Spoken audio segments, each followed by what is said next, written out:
Hey, thanks for clicking on my face. I'm John Stark from MacTheMovieGuy.com, and this is a review of Wednesday, Season 1, Episode 1.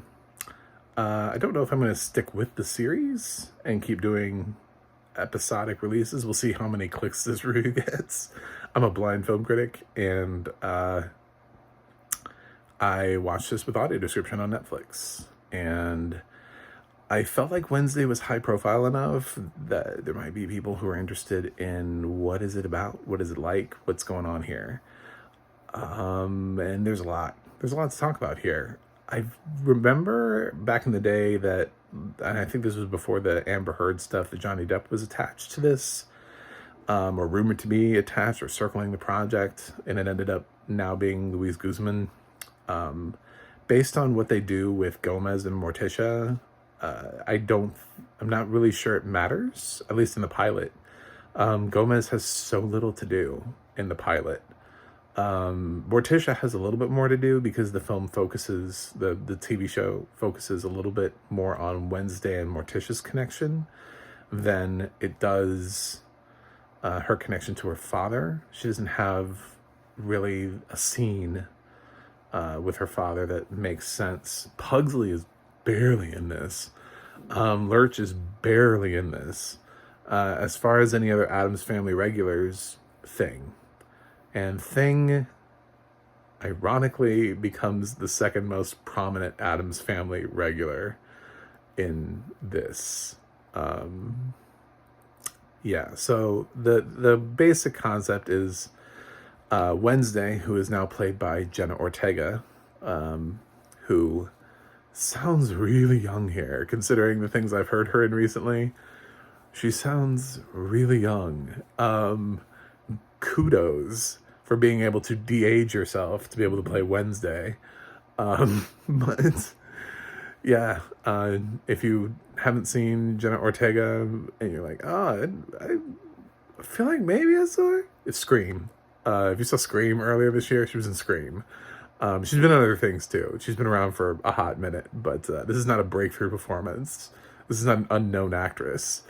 But, Scream did pretty well earlier this year. So in this, she has big shoes to fill because Christina Ricci was pretty much the perfect Wednesday Addams in many ways. For a lot of people, those films, I think, everybody has tried, anytime they try to remake a TV show, whether it be Bewitched or Rob Zombie's The Munsters, I think they always think that they can make the same magic happen that happened with the Addams Family, with that adaptation, because it was a hit. It's a classic, and people still watch it to this day, and they still love it. But that's lightning in a bottle. I mean, you get Raul Julia and Angelica Houston and Christina Ricci and Christopher Lloyd, and the film just worked. It just, that's all it did. It just was magic. And the sequel just put more magic together. It added Joan Cusack. Addams Family Values is a great film. Both of them were just great representations of those characters. Raul Julia is, rest in peace. He was amazing. I don't know that anybody has ever been able to live up to his Gomez. I don't even think the original Gomez from the TV show is as good of a Gomez as I think Raul Julia served him. So Luis Guzman coming into this, I like Luis Guzman. I don't have like a negative thought about him. It's just, I don't think anybody's ever going to be Raul Julia. He's not. Luis Guzman is not Raul Julia. And I don't know if that's his fault. Neither is Oscar Isaac in the animated version that's been floating around. Nobody is ever going to be Raul Julia, and I think everybody just has to be okay with that and just accept every other version. It's sort of like if you have a favorite James Bond and that James Bond has already come and gone and is now dead, nobody else is ever going to be that James Bond. If it's Sean Connery for you, or if it's Roger Moore, you can still watch Bond films. You didn't have to stop, but you just have to accept the fact and watch the film and watch whatever it is as it is. I actually thought Catherine Zeta-Jones was quite good as Morticia. I felt like she understood the character, and in her scenes here, gave me a lot of vibes that I was loving. But when I think about other versions, I really loved BB Newirth's version in the Addams Family musical. Nathan Lane also played a really solid Gomez. You wouldn't think he did, but he really did play a solid Gomez in the Addams Family. But again, she's not Angelica Houston. So it depends on what you're looking for from these actors. But Jenna Ortega, while not being Christina Ricci, manages to forge her own path here as Wednesday Addams. She has to leave her old school because she was a bad girl, and now she's going to this academy. I won't tell you why. I don't want to spoil it for you. It happens really at the beginning of the episode, but it's delightful. And it totally sets the tone for the series. This series is not really for kids. I'm just going to say that. I know you think Addams Family, and you think, ooh, fun for the whole family. No, this one is not. This is Tim Burton. Tim Burton likes sometimes to do more macabre things. I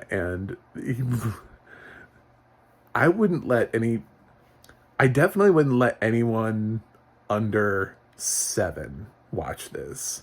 I would be really, really hesitant on parenting between the ages of 7 and 10. It's sort of like a know your child thing. There are a lot of beasts in this, people who get ripped apart. There's a definite reference to a decapitated head. There's someone who gets sliced open at the stomach. And that's just in the pilot. So I don't know what's going to happen in the next couple episodes because I haven't seen them yet. So my resistance would be, I would say handle this at least as a PG-13. I don't know that it's a full R. I'm not going to say we haven't seen decapitations in PG-13 rated movies before. And it didn't quite feel like it was at the bloody level that I've seen a lot of other things at. So I'm hesitant to say that your older children won't be okay doing this. They probably already watched Stranger Things. So I don't know that this is going to surpass that. But yes, immediately, if your kids got used to and comfort from watching, the Raul Julia version or the animated version more recently, this is not for them. This is not for the little ones. That decapitated head, I'm sure, is just gonna... there's a guy that gets totally torn apart in a scene in the film. So, beware. But Wednesday goes to this school, Nevermore, which is a great reference when you think about it. And its headmaster is played by Gwendolyn Christie from Game of Thrones. And she's got a couple of students there. Her roommate is perky and loves colors and is sort of like the opposite of Wednesday, but you kind of learn that everybody is there for a reason. It's a school for outcasts. And there are people there that are also just straight up vampires and werewolves and sirens. I mean, there are people with actual abilities. And that's one of the things that this series does, is really unlocks the world. Addams Family always sort of hinted at what the Addams were without necessarily being in your face about it. This one just comes straight out and has werewolves, actual werewolves, actual kids that turn into werewolves. It has vampires. It has kids with abilities. And it gives Wednesday a very special ability that she hasn't previously had before in the other films and incarnations. So Tim Burton did make a choice here. And I actually think it helps the series. I don't want to spoil it for you because it's not something that happens towards the beginning. But she does kind of start to learn herself that there's a little bit more to her than she even realizes. That gets sort of unlocked for her at Nevermore. So it is, it's a nice pilot. It kind of gets the thing started. There were little cute moments that I liked and didn't like. I liked the fact that the guy that it looks like is going to be the villain was named Lucas, because the character, she talks about within the context of the series, she says, I don't ever plan on getting married. I'll never fall in love.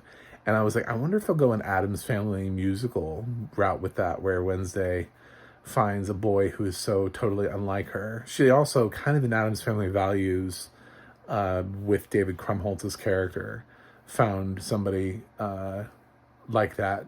And I was like, ooh, maybe they'll go a different route. And they used the name Lucas right away in the pilot, but it's with an antagonistic character. And it's also with a black antagonistic character. And not to get into the whole thing, but it's really disappointing to see Tim Burton finally starting to cast black actors, but he casts them in villain roles. So, yeah, maybe we could not do that. The audio description actually goes out of its way to point out the race of all the characters. And it does so in a way where you kind of realize everybody is white, and then all of a sudden it's like, ooh, a black guy. But he's also a bully. So it doesn't... I don't know how the rest of the series is going to pan out, but Tim Burton has been a little vocal on why he doesn't cast black people. It's not great. He does not have great history. We probably should not be celebrating Tim Burton as much as we do. But I don't normally just show up necessarily because it's Tim Burton. I think he makes interesting choices. I don't love all of his films. But I showed up because it's an Addams Family adaptation.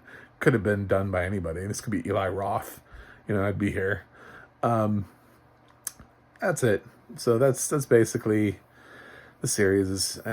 She kind of spends the pilot trying to run away. And she ends up deciding to stay. And the reason why is a spoiler. So I'm not going to tell you. But probably in later reviews, I won't worry so much about spoilers because the episodes will have been out a little bit longer. I'm going to do this. If I do this one a week, if this has 2 views and it comes next time next week to do episode 2, I don't think I'm going to review episode 2. So that's it. I'm going to give Wednesday season 1, episode 1 an A. I was surprised at how well this worked. I am very uncomfortable at the lack of black people in the show and why they have to be villains. And that's a problem we need to talk about with Tim Burton and get that resolved. Why everyone has to be white, I don't know. Or I guess Luis Guzman, maybe that's what he's like, but I cast Luis Guzman. It's like, okay, cool. It's doesn't make me diverse. That's tokenism at that point. You're just following the Gomez Adams script on that one. He shouldn't get a prize for that. Anyway, it's on Netflix, so go watch it. I'm still trying to get to 100 this year, so if you could subscribe, that'd be great. You can go to my website, macthemovieguy.com, for more reviews. You can go to the audio description project, adp.acb.org. It'll let you know what has audio description where you can watch it. And you can go to the adna.org. That's the adna.org. It'll let you know what else has, who's describing what out there. And that's it for me today. I gotta go review something else, but I will see you guys on the other side.